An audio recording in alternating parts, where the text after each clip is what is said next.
If there is one thing I've always been dreaming of, even before starting learning 3D, is creating character for video games. I've been playing video games for as long as I can remember, and now that I have a bit more time and a bit more skills, I think it was time for me to try to create my own character that could belong in a video game.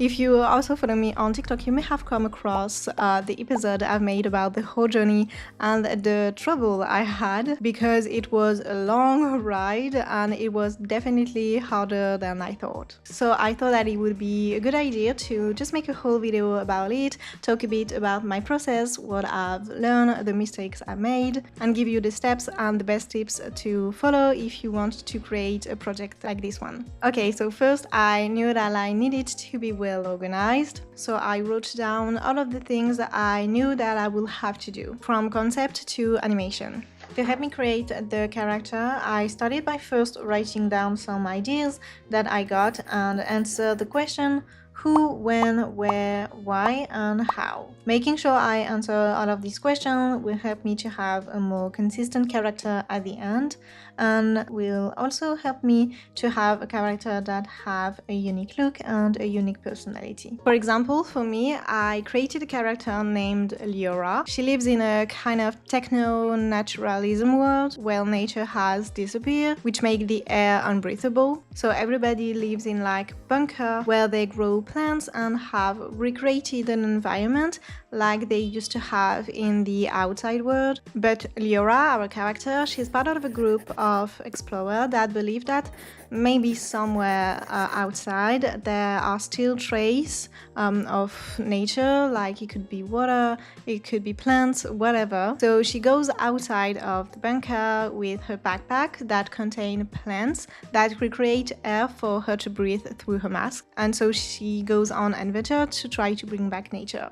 So with that being said, it means that first the world she's gonna live in is going to have a color palette that is kind of dull, like very yellowish, brownish, gray color, and also that her outfits needs to be practical, like have a lot of pockets if she needs to carry things, and of course she will have a backpack with plants inside and a mask. And so all of those small details that we write down when we are writing the story will help us define the character and the world she lives in. Okay, so that was my idea, and once that I've made that, I've made mood board for everything that I would need to create for my character and the world she lives in. And now it was finally time to dive into the real work and start modeling and sculpting.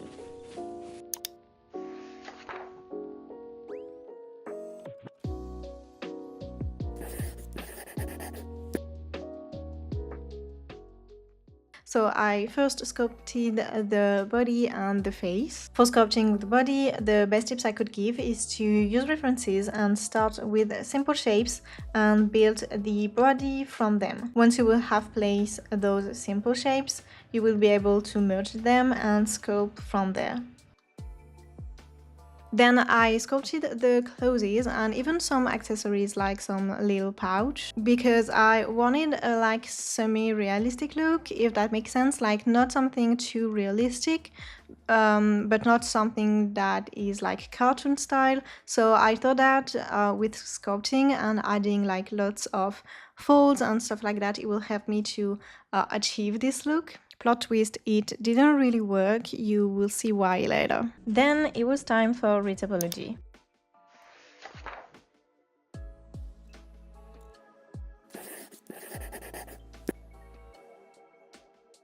I first did the body and the face, which was the simplest part, even though you have to be careful where to place your edge loop if you want to have good deformation when we will rig the character. Then for the clothes, I was like, okay, I know that I want to test Substance Painter, so I know that I can keep my topology pretty low, and then I will bake the high poly onto the low poly.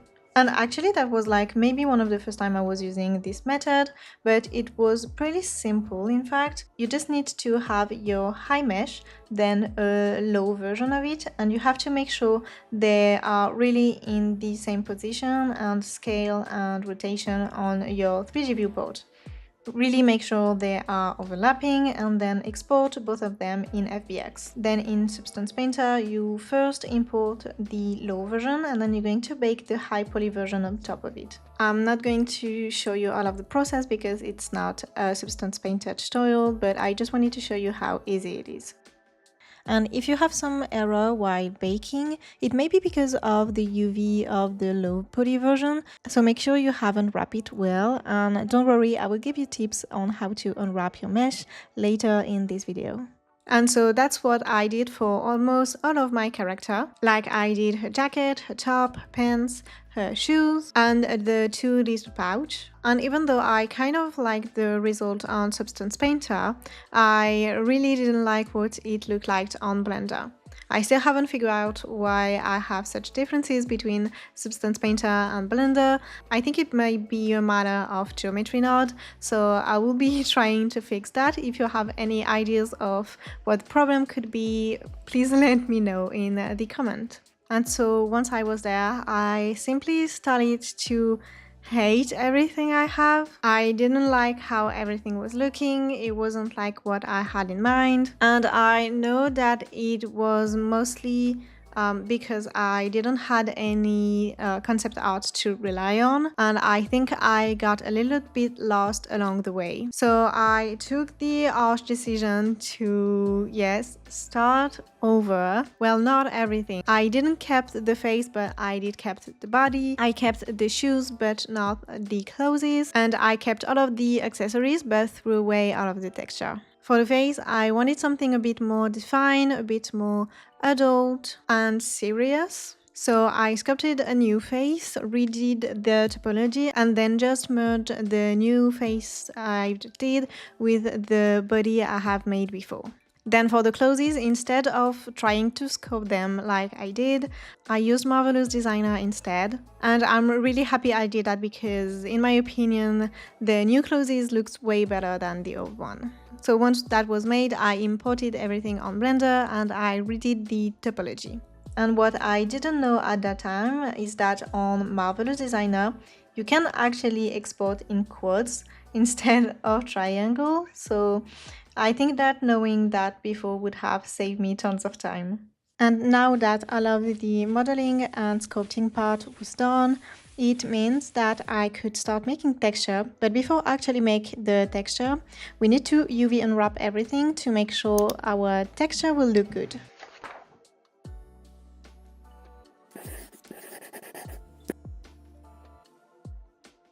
If you want to have nice looking results, you have to make sure you have unwrapped your mesh in a good way. And to see that, you can check 2 things. First, in the UV editing panel, you can check on this double sphere right here and check UV stretch angle. And by checking this little box, you're going to have colors on your UV editing panel. If you only have blue color, congrats, it means that you have done a pretty good job. But on the contrary, if your colors tend to go to green or yellow or worse red at some place, it means that your UVs are stretching in a weird way and that you will end up with bad looking texture. So try to rework again your sims and just place them where it makes sense. Try to not overthink it too much.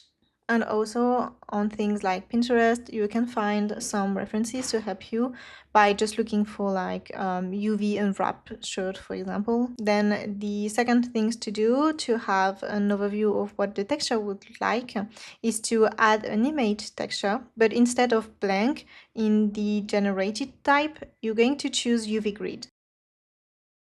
Then you will have this grid texture applied to all of your mesh, and it will help you to see where the texture may be acting weird or has bad deformation. Also, one last thing you can do to make your life easier is applying average island scale, so you don't have like very small texture next to very big one. It will just make everything harmonious. Then it was time for texture.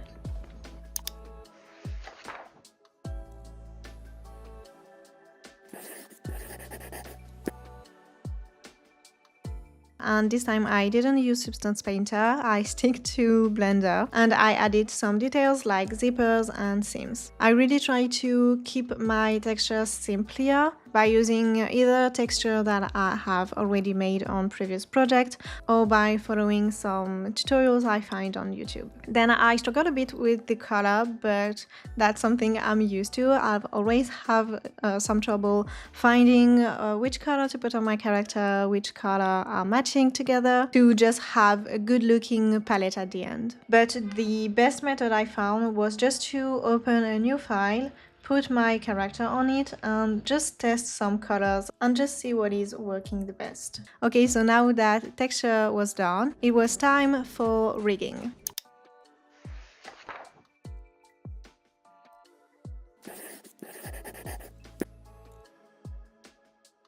And as usual, I use the Rigify add-on that is already on Blender. I really took my time to position every bone where they should be to have a good rig and good deformation. And don't forget to click on the Symmetrize button so you only have to make one side of the rig. Once I have put all of the bones on my character, I knew I wanted also to rig the ponytail, so for that I use a method I really like because it's very simple and it gives me like this nice bound effect that I like. So I use a bone from the head and I placed it where my hair would start, and then I added more bones all along my ponytail. Once that was done, I first parent as offset this bone to this one, and then in pose mode I click on the very last bone, then I shift click on the one just before, and then I press Ctrl Shift C and I choose dump track, and I'm going to do this for every bone. I also take time to rename the bones so it's going to be easier for me to find them later. And I also just change for every bone the influence and put 0.5 just to have a nicer bounce effect. And then all I had to do was generate the rig and parent the character to it. I already knew I would have to weight paint some parts to correct some deformation, but recently I found some techniques that have been life-changing for me. First, what I did was to only rig the body like without any clothes on. This way I could correct the weight paint where it needs to, and when that was done, I showed back the clothes. I parent them to the rig, but instead of redoing manually the weight paint that we have just made on the body, but this time on the clothes, here is what I did. I choose the body, then I click on the jacket, for example. Then I went into weight paint, and in this panel I choose weight transfer, and boom, your jacket is perfectly weight paint. So I did the same thing for the pants, the shoes and the accessories, and it saved me so much time. Another thing I did when my rig was acting a bit rough was to go into weight paint, and here I choose smooth.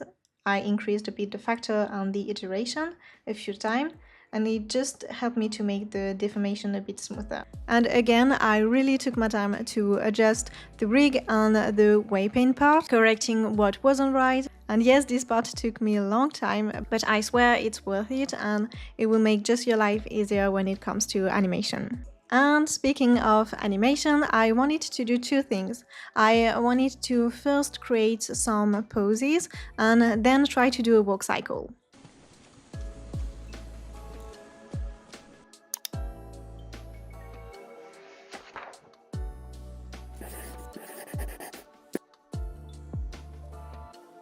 For the poses, I try to find some references that I could follow so her pose will look natural, and so I could just copy the movement and make sure that everything is looking natural. I would say that there is still one thing that I'm not happy with the result, is that I feel like the poses are lacking a bit of personality, but I think it may be because of the world she lives in. Because for example, if I take this character that I've made earlier this year, it has so much more personality thanks to the world that she is existing in. Like she's a space girl, she has a gun, so maybe she can fly, she can defend herself. So all of those details help me to create a more dynamic pose. So yeah, I think that my poses could have been more expressive. To create multiple poses on the same character, once you have added your keyframe for your pose, you're going to choose interpolation mode constant. And now you can switch between your different poses very easily. Okay, so lastly, let's talk a bit about the walking animation. I mostly follow a tutorial from Alex on Story for his walk cycle. I use 24 frames to make one loop, and in these 24 frames, the first part was from frame 1 to frame 13, and then from frame 13 to 25. And one thing that is really important is that the frame 1 and the frame 25 are supposed to be the same exact poses. And here the frame 13 that is in the middle is just the same pose than the first one, but flipped. When working on animation, of course, having references is a must, but really try to understand where the most important movements are. Like for example, for the walk cycle, we have these 3 movements that are the most important. So that's where we are placing our first keys. And then we would just build the rest of the animation around that. I also suggest you use frame dropping so you see better what you are doing and you don't have any surprise when you will be rendering your animation, because play every frame is most of the time only used for simulation like liquid or fire or stuff like that. And that was the result of the work cycle. I know that a work cycle can look like it's something that is easy to do, but actually you have so many things to think about. So I'm kind of happy with the result I have, because I think it's not that bad compared to what I have done before, even though of course there are still lots of things to improve. So that was how I create and animate a character that, in my opinion, could belong in a video game. To be honest, I spent so much time on this project, way more than I wanted to, and I don't even really like it anymore. But I'm still proud and happy that I have finished it, because I know that I've learned so many things. So one last advice I would give would be maybe to start smaller. Like first maybe try to do a props or just a portrait, so you won't have like too many things to think about, or at least less than if you were doing like an entire character, and so you don't feel discouraged or overwhelmed about the whole project. And with that being said, I definitely want to try this kind of project again, maybe with you guys, maybe live on Twitch, just saying. If you like this video, please don't forget to like it or subscribe to my channel, it really does help me, and I will see you guys in a next tutorial. Bye!